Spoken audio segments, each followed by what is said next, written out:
the Israeli attack on Gaza. We've learned from the Israeli media that following the resumption of Israeli military operations in Gaza, the courts have postponed Netanyahu's court testimony, which was scheduled to be held this week. And looking at the way that Netanyahu is behaving, he has approved a total blockade on Gaza. Where are we heading, in your opinion, with the Trump so-called peace plan? Precisely where Bibi wanted to head. Now, I don't know if it's in collusion with Donald Trump. Remember, the last perfidious action was with regard to Iran. So it could well be in collusion with Trump. They've talked this over and they're going to play good guy, bad guy sort of thing, but they're both on the same sheet of music. I don't think that's the case because that would take some sacrifice of the limelight from Trump. And I don't think he likes that. So I say this is Netanyahu doing true Netanyahu things. He never had any intent of stopping. If you look at Haaretz and look at some of the other papers that keep up with things on a day-to-day, hour-to-hour, minute-by-minute basis, I think you'll find that there has been no ceasefire by the IDF whatsoever. It was announced, but they have not ceased fire. There has been someone killing someone throughout Gaza and the West Bank this entire time. So that's a typical Netanyahu ceasefire. He uses the beginning of the ceasefire to take tactical advantage of what's happening and do more damage. Did that in Lebanon, has done that all along in the West Bank when we would tell him to stop and he would say, I'm stopping, and then go right out and do it again. And he's doing it in Gaza. With the food thing, I think he's learned through the Gaza Humanitarian Foundation and their really, really poisonous efforts with regard to killing Palestinians, very effective and efficient efforts. So he's learned that food is probably a better weapon even than tank main guns, artillery rounds, and ultimately the IDF Air Force, because he doesn't have to spend much. He just has to keep the food away from them and they die. That's one of the reasons we made it a horrendous war crime after World War II to use food as a weapon of war. But he doesn't care. He's doing that. And so there's no ceasefire. There never was going to be a ceasefire. Now, J.D. Vance and Witkoff and Kushner and all these envoys are headed for Israel or are already there. And they're going to put on a show of talking about troops that are going to come in from, are you ready for this?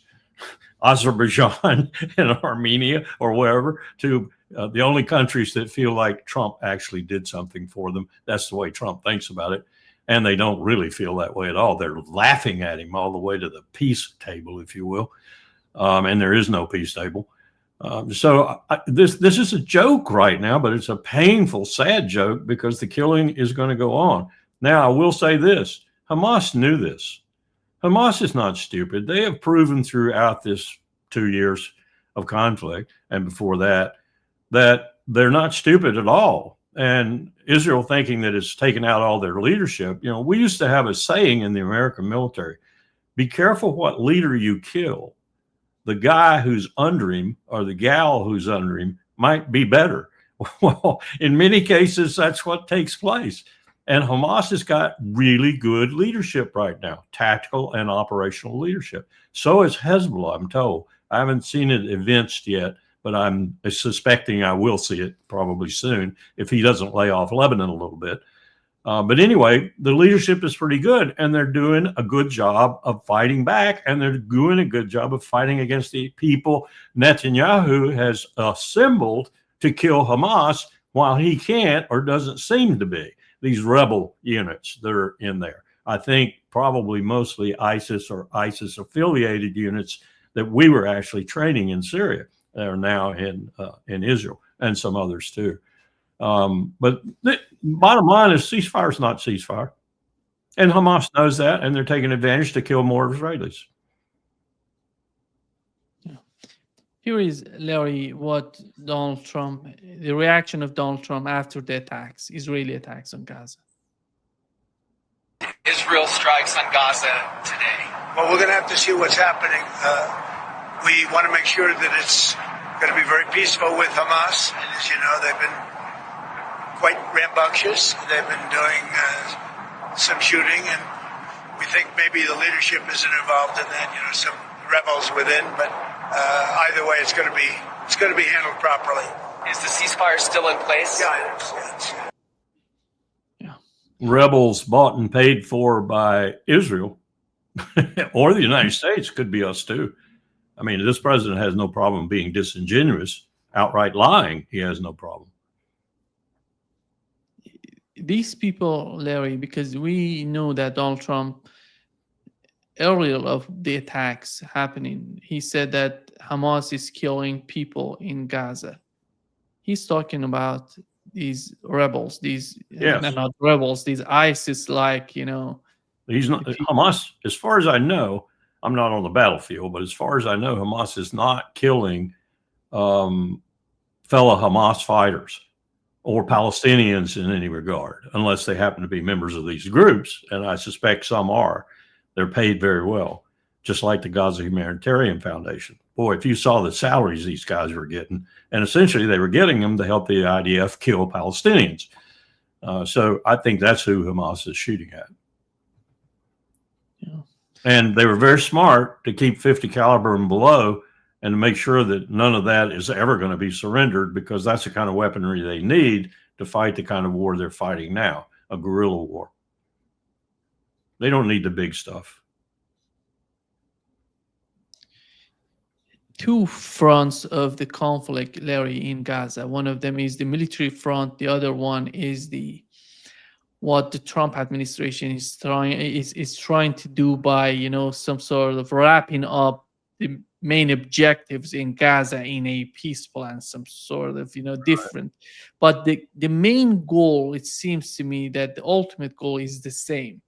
Looking at, you know, there was an interview with the former Mossad and IDF, and he said they don't want Gazans there. They don't want. They're gonna replace them. They're gonna send them to other countries. Here is what he said, Larry. Erase Gaza. We have to take the people there and send them to Libya. What do you see as the future for Gaza? No future. A parking lot? A dumping ground? For what a creative idea. I do. Okay, we have agreement. Suddenly they send some missiles. Our people send missiles from inside. And then we said, oh, there is a missile from Gaza. So now we can answer them. So you think that's also something that's possible? Everything is possible. We are going to erase Gaza. It's not just him, Nima. It's Smotrich and Ben-Gvir, too. I've heard them make similar statements. In fact, I've heard them make worse statements. On the record statements, in front of Netanyahu statements, in front of the Knesset statements. That's what they want to do. And, of course, their ultimate objective is to do precisely to Gaza what they've done to the West Bank, or are doing to the West Bank very rapidly now, and East Jerusalem, and that is settle it with Jewish citizens. No Palestinians remaining other than maybe a few for slave work. Yeah. I don't know if you watched the interview that Donald Trump had with Fox News. He's somehow repeating the same thing but differently. He's talking about freedom place. And what is the definition of that? Here is what Donald Trump said. Developed, and you said you wanted to develop it. Well, Do you not have me plans for that? Not me as an individual. What The U.S. I liked it as like Freedom Place. You call it Freedom Place, and we would get all of the people that live there into decent homes throughout the region. If you look, Egypt has a lot of land. Jordan has a lot of land, you know, right next door. A lot of countries have a lot of land. So I had an initial vision that we would get them. Look at Gaza. I mean, you know, there's nothing standing. The whole thing it's all rubble. So it's not too hard to top that. Israel can say that we killed 50,000, and so you'd say it's a whole new set of people, and it is. I mean, you know, they get replaced by other people, young people. Those are absolutely horrible comments if you parse them closely. Well, you don't even have to parse them closely. Just listen to them. They are utterly horrible comments. He's really talking about what I've been saying all along. They're not going to dig the 100,000 dead people, 50% of whom are women and children, out from under that rubble. They're going to pave over it. This is Trump's idea. I'm not saying this is Netanyahu's. I think Netanyahu wants to settle it. I know Ben-Gvir and Smotrich do. They want to settle it just like they're doing the West Bank. But what Trump was suggesting is they're going to pave over it. There's no one. Oh, no. You know, the New York Times, the Washington Post, all these media outlets in America, they don't even begin to realize how many dead people there are. I think there's more than 200,000. I think there's forensic evidence right now. There's modeling simulation evidence right now that takes into consideration ordnance use, density of population, type of construction on the ground, road networks, all these factors that go into this analysis that says there are at least 200,000 Palestinians dead. By demographic assessment, at least 50% are women and children. And there are many of them. What are they saying now is the official total? 60,000, something like that? Well, that leaves 140,000 dead people, Nima, underneath the rubble. They're going to pave it over, and Trump's going to make a beautiful city. Those were horrible remarks. And let's look at how stupid this man is. Either that or he's just a conniving, lying sack of proverbial horse turds. I think a little bit of both most of the time. He just lied right straight out of the moment he opened his mouth. Jordan does not have a lot of land. Ask the king. Egypt does not have a lot of land. Ask Sisi.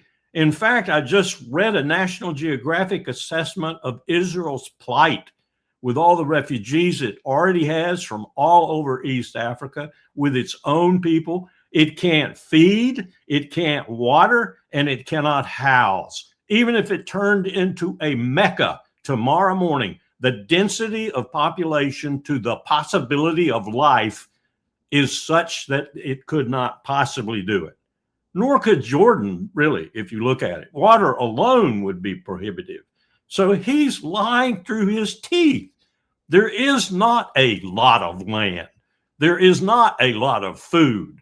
There is not a lot of water. Period. There's not a lot of space, actually. If you cram them all into Egypt, you'd have shoulder-to-shoulder people. That's what Sisi's sitting on. He's sitting on a time bomb that might go off at any moment. And the question is, where does the Egyptian military go when it goes off? But he's lying through his teeth, Nima. I don't know where he gets these points and this history. Steve Miller, Laura Loomer, someplace that's exotic and strange because there's no truth in it.